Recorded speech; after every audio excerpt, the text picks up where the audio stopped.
ಕುರುಡುಮಲೆ ಗಣೇಶನಿಗೆ ಪೂಜೆ ಸಲ್ಲಿಸುವ ಮೂಲಕ ಕಾಂಗ್ರೆಸ್ ಲೋಕಸಮರಕ್ಕೆ ಕಿಕ್ ಸ್ಟಾರ್ಟ್ ನೀಡಿದೆ. ಕರ್ನಾಟಕದಲ್ಲಿ ಹೆಚ್ಚು ಸ್ಥಾನ ಗೆಲ್ಲಲು ಕಾಂಗ್ರೆಸ್ ಪಣ ತೊಟ್ಟಿದೆ. ಸಿಎಂ ಸಿದ್ದರಾಮಯ್ಯ ಮತ್ತು ಡಿಸಿಎಂ ಡಿಕೆಶಿ ಮುಳುಬಾಗಿಲು ಅಂಬೇಡ್ಕರ್ ಸರ್ಕಲ್ನಲ್ಲಿ ಅಂಬೇಡ್ಕರ್ ಪ್ರತಿಮೆಗೆ ಮಾಲಾರ್ಪಣೆ ಮಾಡುವ ಮೂಲಕ ಪ್ರಚಾರ ಕಾರ್ಯ ಆರಂಭಿಸಿದ್ರು. ತೆರೆದ ವಾಹನದಲ್ಲಿ ಕಾಂಗ್ರೆಸ್ ನಾಯಕರು ಬಿರುಸಿನ ಪ್ರಚಾರ ಕೈಗೊಂಡಿದ್ದಾರೆ. ಕೋಲಾರ ಕಾಂಗ್ರೆಸ್ ಅಭ್ಯರ್ಥಿ ಕೆ ಗೌತಮ್ ಸೇರಿ ಹಲವು ಕಾಂಗ್ರೆಸ್ ನಾಯಕರು ಭಾಗಿಯಾಗಿದ್ದರು.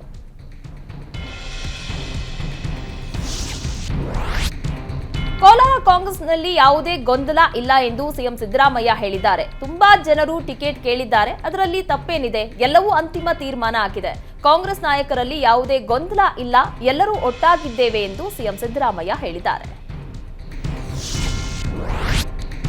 ಪ್ರತಿ ಬಾರಿಯ ಚುನಾವಣೆಯಲ್ಲೂ ನನ್ನ ವಿರುದ್ಧ ಷಡ್ಯಂತ್ರ ನಡೆದಿದೆ ಎಂಬ ಬಿಜೆಪಿ ಅಭ್ಯರ್ಥಿ ಪ್ರಹ್ಲಾದ್ ಜೋಶಿ ಹೇಳಿದ್ದಾರೆ. ಪ್ರತಿ ಚುನಾವಣೆಯಲ್ಲೂ ನನ್ನನ್ನು ಸೋಲಿಸಲು ಷಡ್ಯಂತ್ರ ನಡೆದಿದೆ, ಆದರೆ ನನ್ನ ಕ್ಷೇತ್ರದ ಜನ ಷಡ್ಯಂತ್ರ ಮೀರಿ ನನಗೆ ಆಶೀರ್ವಾದ ಮಾಡಿದ್ದಾರೆ ಎನ್ನುವ ಮೂಲಕ ಪರೋಕ್ಷವಾಗಿ ಲಿಂಗಾಲೇಶ್ವರ ಸ್ವಾಮೀಜಿ ಆರೋಪಕ್ಕೆ ಜೋಶಿ ಟಾಂಗ್ ಕೊಟ್ಟಿದ್ದಾರೆ.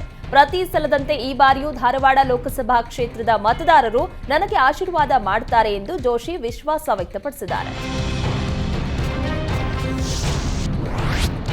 ಕೊಪ್ಪಳ ತಾಲೂಕಿನ ಕವಲೂರು ಗ್ರಾಮದಲ್ಲಿ ಕಾಂಗ್ರೆಸ್ ಚುನಾವಣಾ ಪ್ರಚಾರ ಸಭೆಯಲ್ಲಿ ಜೈ ಶ್ರೀರಾಮ್ ಘೋಷಣೆ ಮೊಳಗಿದೆ. ಲೋಕಸಭಾ ಚುನಾವಣೆ ಹಿನ್ನೆಲೆ ಕೊಪ್ಪಳ ಶಾಸಕ ಕೆ ರಾಘವೇಂದ್ರ ಹಿಟ್ನಾಳ್ ಪ್ರಚಾರಕ್ಕೆ ಆಗಮಿಸಿದ್ರು. ದುರ್ಗಾದೇವಿ ದೇವಸ್ಥಾನದಲ್ಲಿ ರಾಘವೇಂದ್ರ ಹಿಟ್ನಾಳ್ ಪೂಜೆ ಸಲ್ಲಿಸಿ ಹೊರಬಂದ ಬಳಿಕ ಗ್ರಾಮದ ಯುವಕರು ಜೈ ಶ್ರೀರಾಮ್ ಎಂದು ಘೋಷಣೆ ಕೂಗಿದ್ದಾರೆ. ಇದರಿಂದ ಆಕ್ರೋಶಗೊಂಡ ಕಾಂಗ್ರೆಸ್ ಮುಖಂಡರು ಯುವಕರೊಂದಿಗೆ ವಾಗ್ವಾದ ನಡೆಸಿದ್ದಾರೆ. ಜೈ ಶ್ರೀರಾಮ್ ಘೋಷಣೆ ಕೇಳ್ತಾ ಇದ್ದಂತೆ ಗದ್ದಲದ ನಡುವೆಯೇ ಶಾಸಕ ಹಿಟ್ನಾಳ್ ಹೊರಟು ಹೋಗಿದ್ದಾರೆ. ರಾಮೇಶ್ವರಂ ಕೆಫೆ ಸ್ಫೋಟ ವಿಚಾರವಾಗಿ ಬಿಜೆಪಿ ವಿರುದ್ಧ ಟ್ವೀಟ್ ಮಾಡಿದ್ದ ದಿನೇಶ್ ಗುಂಡೂರಾವ್ ವಿರುದ್ಧ ಯತ್ನಾಳ್ ಹರಿಹಾಯ್ದಿದ್ದಾರೆ. ದಿನೇಶ್ ಗುಂಡೂರಾವ್ ಮನೆಯಲ್ಲೇ ಅರ್ಧ ಪಾಕಿಸ್ತಾನ ಇದೆ ಎಂದು ಯತ್ನಾಳ್ ಕಿಡಿಕಾರಿದ್ದಾರೆ. ದೇಶದ ವಿರುದ್ಧ ಹೇಳಿಕೆ ಕೊಡುವುದು ಕಾಂಗ್ರೆಸ್ ನಾಯಕರಿಗೆ ಚಟ ಆಗಿದೆ. ರಾಮೇಶ್ವರಂ ಕೆಫೆ ಸ್ಫೋಟ ಪ್ರಕರಣದಲ್ಲಿ ಬಿಜೆಪಿ ನಾಯಕ ಸಾಯಿ ಪ್ರಸಾದ್ನನ್ನ ಸಾಕ್ಷಿಯಾಗಿ ಪರಿಗಣಿಸಲಾಗಿದೆ. ಬಿಜೆಪಿ ನಾಯಕನ ಮೊಬೈಲ್ ಅಂಗಡಿ ಇದೆ. ಅಂಗಡಿಗೆ ಬಂದ ಗಿರಾಕಿ ಯಾರು ಅಂತ ಅವರಿಗೇನ್ ಗೊತ್ತು? ಕಾಂಗ್ರೆಸ್ ಇರ್ಲಿ ಬಿಜೆಪಿಯವರೇ ಇರ್ಲಿ ತನಿಖೆಗೆ ಸಹಕಾರ ಮಾಡ್ತೇನೆ ಎಂದಿದ್ದಾರೆ. ಹೀಗಾಗಿ ಯಾವುದೇ ಸಮಸ್ಯೆ ಇಲ್ಲ ಅಂತ ಯತ್ನಾಳ್ ಹೇಳಿದ್ದಾರೆ.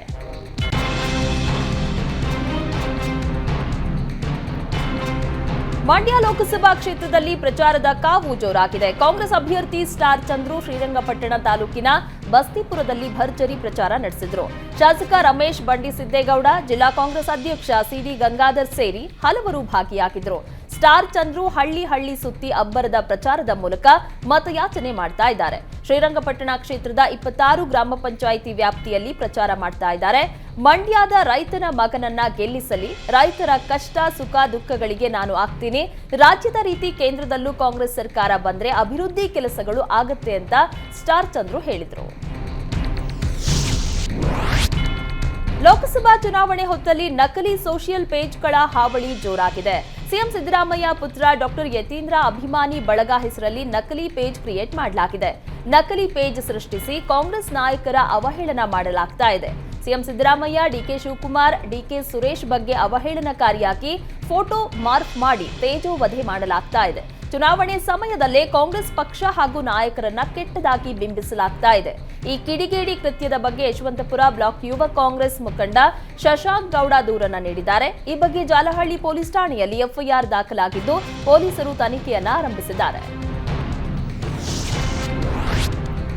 ಸುರಪುರ ಉಪಚುನಾವಣಾ ಕಣದಲ್ಲಿ ಬಿಜೆಪಿ ಕಾಂಗ್ರೆಸ್ ಅಭ್ಯರ್ಥಿಗಳು ಅಬ್ಬರದ ಪ್ರಚಾರ ನಡೆಸ್ತಾ ಇದ್ದಾರೆ. ಕ್ಷೇತ್ರದಾದ್ಯಂತ ಬಿಜೆಪಿಯ ರಾಜುಗೌಡ ಮತ್ತು ಕಾಂಗ್ರೆಸ್ನ ರಾಜಾ ವೇಣುಗೋಪಾಲ ನಾಯಕ್ ಪ್ರಚಾರ ನಡೆಸ್ತಾ ಇದ್ದಾರೆ. ಪ್ರಚಾರದ ವೇಳೆ ಕಾಂಗ್ರೆಸ್ ಅಭ್ಯರ್ಥಿ ರಾಜಾ ವೇಣುಗೋಪಾಲ ನಾಯಕ್ ಕಣ್ಣೀರು ಹಾಕಿದ್ದಾರೆ.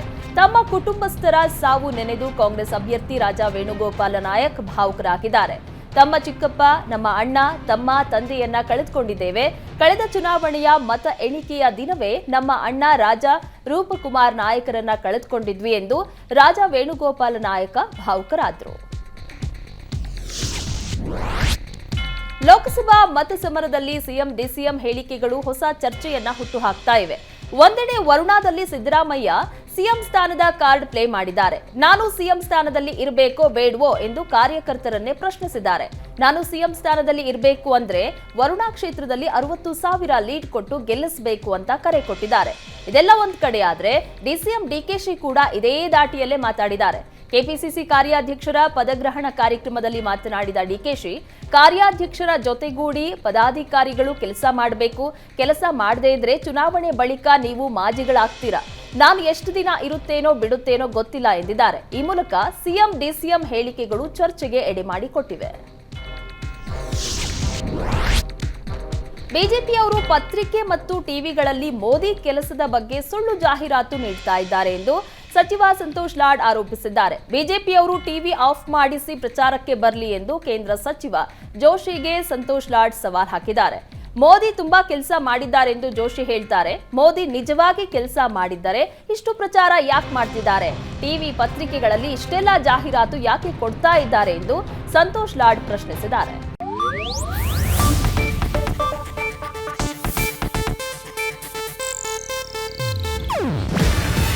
ಇದು ಏಷ್ಯಾನೆಟ್ ನ್ಯೂಸ್ ನೆಟ್ವರ್ಕ್ ಪ್ರಸ್ತುತಿ.